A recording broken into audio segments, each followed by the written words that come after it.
Hi everyone, it's Kute here, sending you love wherever you are around the world, wishing you and your family big love during this holiday season for the most amazing year ahead. I often receive emails about relationship, and so many of you have come to my Man Breakthrough seminar. If you haven't, you should come to it. It's amazing. But often some of the questions I receive from many of you emailing me through my website relating to relationship, whether you're in a relationship, but many of you are considering getting into a relationship, wondering, how do I determine, what are the factors to determine a good relationship, and whether I should get in a relationship with someone. And often people clients ask me, I really like this person, but we even love each other, but we just drive each other crazy. We just fight all the time, but I love them so much, but I can't be around them, or sometimes we say, there's no connection, there's no chemistry, there's no attraction. So how do you determine whether you should pursue a relationship with someone and make a commitment? And how do you determine what is a good relationship for you, if it's going to work? What are the considerations to choosing a relationship? And this might also be beneficial if you're in a relationship and you have a consideration about the relationship that you're currently in right now. I feel there's 4 considerations. There's a few more, but for the sake of this conversation, there's 4 considerations, 4 questions to look at as you enter into a relationship.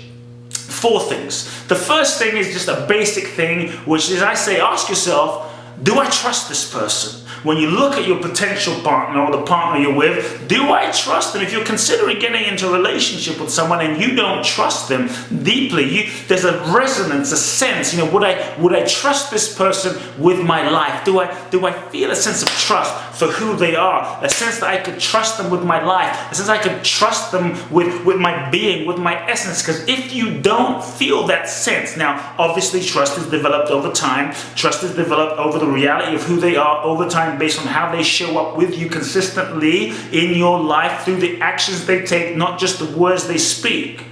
But many times you can have a sense if someone's trustworthy. You can have a sense if they have the potential, the quality, the texture for trustworthiness, for integrity. If you're in a relationship with someone, many times I ask people, do you trust this person? Do you trust this man? Do you trust this woman? And the answer is no. And I think to myself, why are you even thinking about being in a relationship with someone you don't trust? Well, they're nice. It doesn't matter if they're nice. If that basic level quality of sensation of, I might be scared, but I do think there's something deeply trustworthy about them. If you don't feel that sense of, I could trust them with my life, I would say think again. Ask yourself, what am I doing in the relationship? Ask yourself, why am I considering getting into a relationship with someone I don't trust or feel that connection of trust with as a base level of who they are?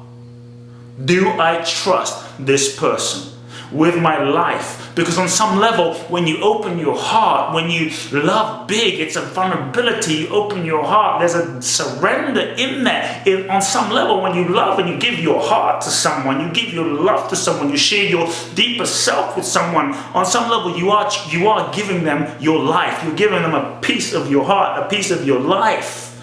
That you want to make sure that the person that you're going to be in a relationship with, the person you're in a relationship with, is trustworthy enough to hold your heart tenderly, with respect, with care, with honoring. And the reality is everyone has the capacity to be trustworthy. It's just, I would say, the key is to be discerning that not everyone at the current level of their own evolution right now. That doesn't mean that they don't have the intention, but at the current level of their own growth, their own evolution in this moment may not be manifesting or may not be fully trustworthy in this moment right now based on where they are. They may have a ways to go to get there. So I think what's important is it's great to love everyone. It's great to give everyone the benefit of the doubt. But out of honoring for yourself, you must be discerning. You must be discerning and feel, do I trust this person? Are they trustworthy? I love my mother, but I don't know if I would trust my mother to fly an airplane. If my mother said, "Kute, I'm going to fly from London to Japan on a jumbo jet. I'm going to fly the plane." I'd say, "I love you, Mom. If you're watching this, I love you." but I'm not going to be flying in the airplane, because at that level, I don't trust her ability to fly an airplane, right? So not everyone in the current level is trustworthy right now.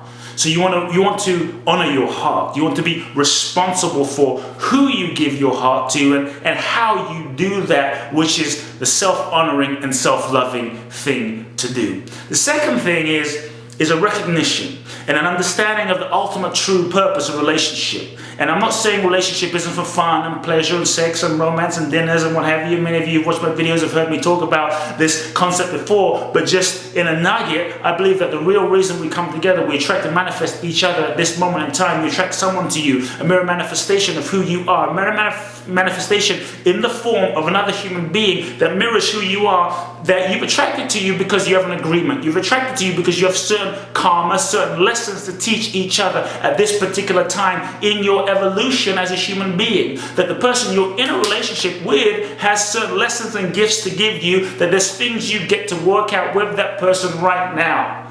You come together with a joint commitment to serve each other in the evolutionary process of becoming and realizing your most authentic self.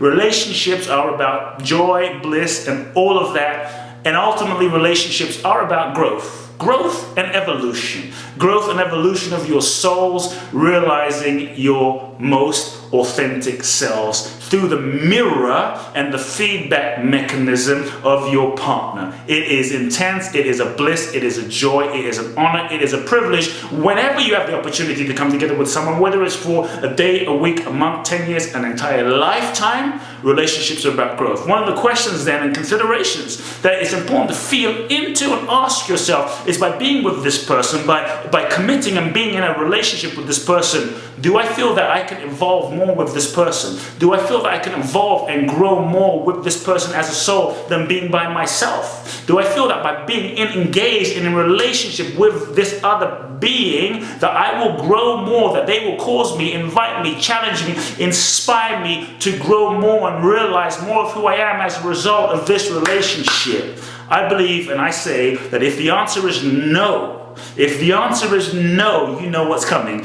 No. If the answer is no, it's no. If the answer is no, then you have to ask yourself, what am I doing in a relationship if I'm not going to grow? What am I doing? Why am I continuing in this relationship if I'm just going to stay stagnant? Why am I continuing in this relationship if I'm not growing, evolving, and becoming more of who I am? If they're not growing and evolving, if you're not growing and evolving, you are, I believe, just stagnating. You're just floating. You're in a sense dying. There's no evolution happening. So if you're considering getting into a relationship, ask yourself that question. Sometimes I found that people sometimes choose people to be in relationships with where there's no growth. Because in those relationships, often many folks can kind of hide out, because that person they know will not challenge them, will not stretch them, will not force them to grow outside of their comfort zone. That person might reinforce their patterns and their smallness. That person will not call you on your shit. You won't have to step up the next level of your game.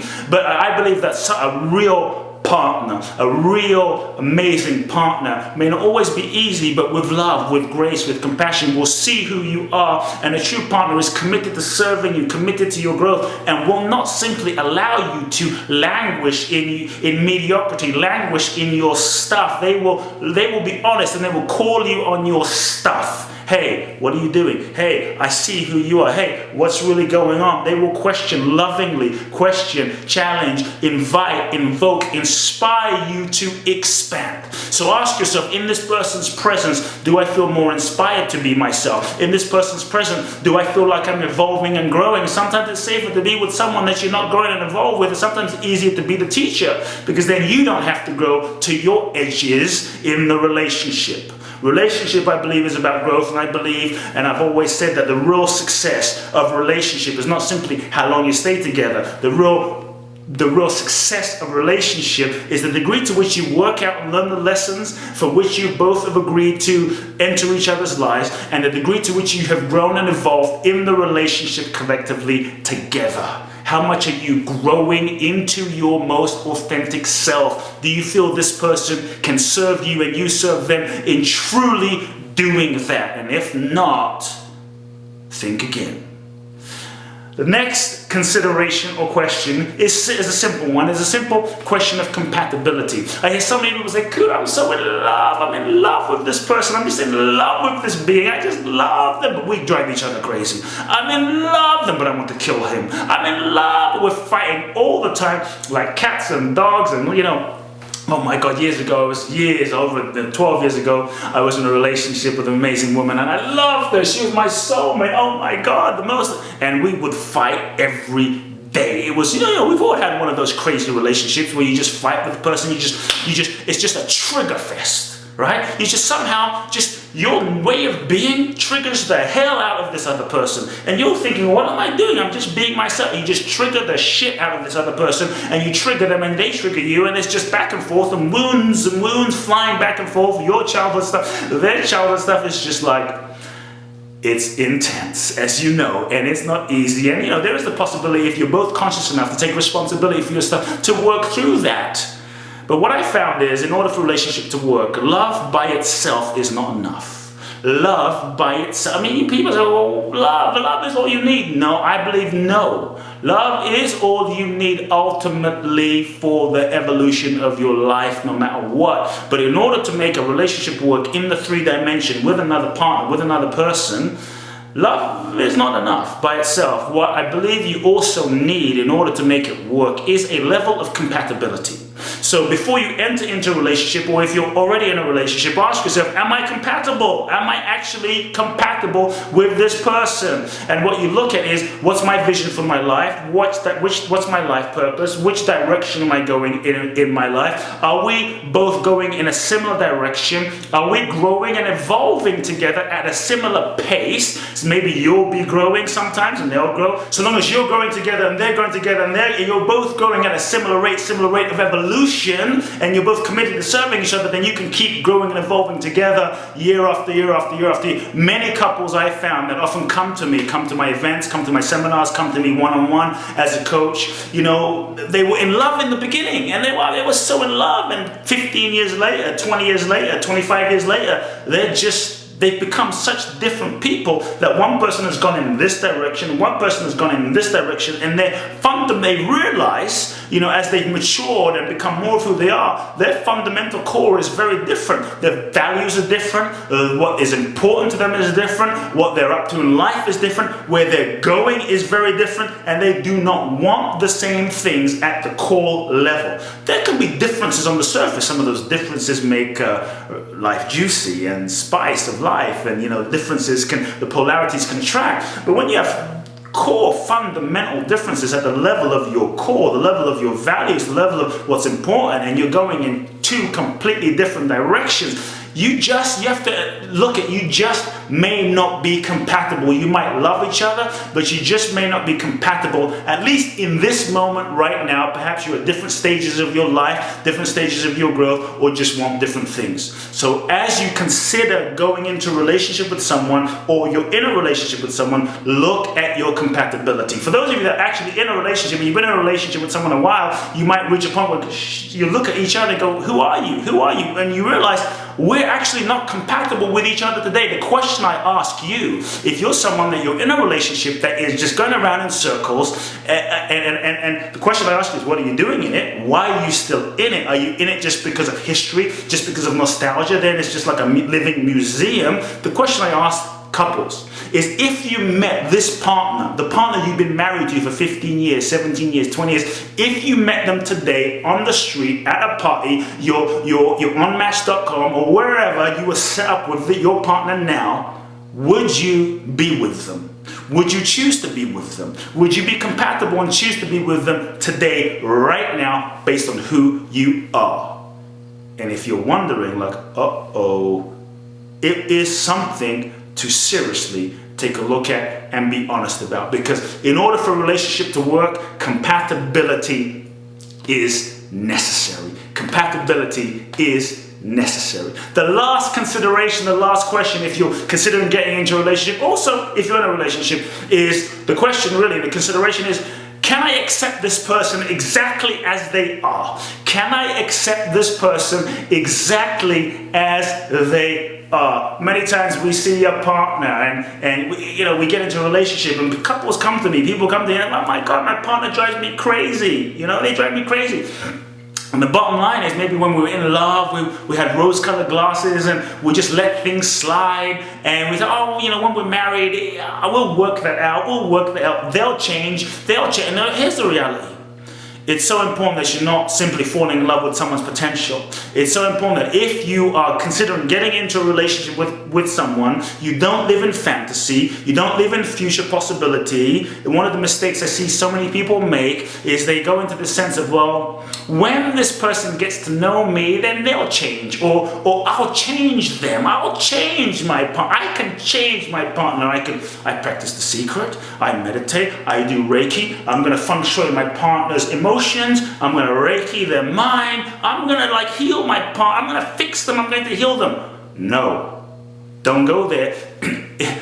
Ask yourself, can I fully accept them as they are right now? Basically what I'm saying is, you have to make peace with, if they never were to change, if they stayed pretty much the core of who they are, if they never were to change at the core, can you be at peace with that? If you can't be at peace with that, you are setting yourself up for suffering, for pain, for frustrations, for fights, because you are consistently going to be trying to change them to be someone that they're not. It's kind of effectively like going to Bali, or I take people a lot, going to Bali and going to the beach in Bali or Ubud or Seminyak somewhere, and going with your snow gear, going, why isn't there snow? My God, Bali, why can't you just snow in Bali? It doesn't snow in Bali. You're in Bali. Bali's not going to snow. If you wanted Bali, go to North Pole, go to Alaska, go to Calgary. It snows there all the time, It even snows in Calgary, I think, in July, I'm told, I think. Just kidding. Canadians, I love you. So, but you get what I'm saying. So the consideration is, if this person never changed, can I accept who they are? Because if you can accept who they are, you might hope for them to evolve, but if you can accept who they are, if they don't change, you're at peace. And your happiness is not tied to them being any different from what they are right now. And then amazing thing happens when you can fully love and accept who they are. It's funny. I have a friend who's a vegan. She's really into health and meditation, and she goes and dates and gets engaged to a guy that smokes. And she's constantly frustrated, moaning, groaning, complaining, driving him nuts. And I'm like, well, if you don't want a guy that smokes, don't go and marry a guy that smokes. You marrying a guy that smokes and having his kid is not going to have him quit smoking. If you can't accept that, doesn't mean he won't change, doesn't mean you can't meditate and pray for him, but if you can't accept that thing about him, don't go there. Because what happens is, in the space of acceptance, in the space of unconditional love, if you can accept who someone is, you might find that creates a space, and that space allows another soul, it allows you to honor another soul's journey and the pace and the rate at which that soul needs to evolve to find their own truth, allows them to be who they authentically are. And you might find in the space of love, they naturally evolve and they naturally change. So, can I accept who they are right now?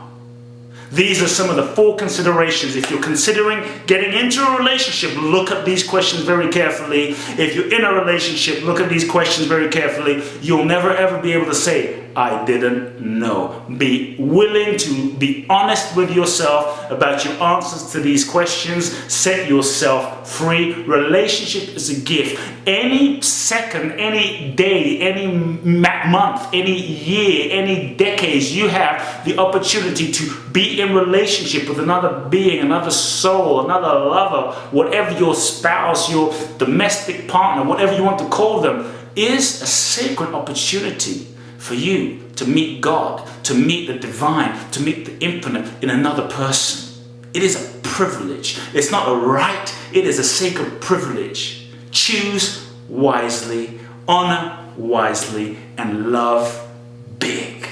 Sending you love, everyone. If you enjoyed this video blog, I want to invite you to sign up and subscribe to my channel, subscribe to my blog, where I'll be sending you gifts and amazing inspirational information weekly. And it's great to connect. Sending you love. Love now, everyone. Big hug.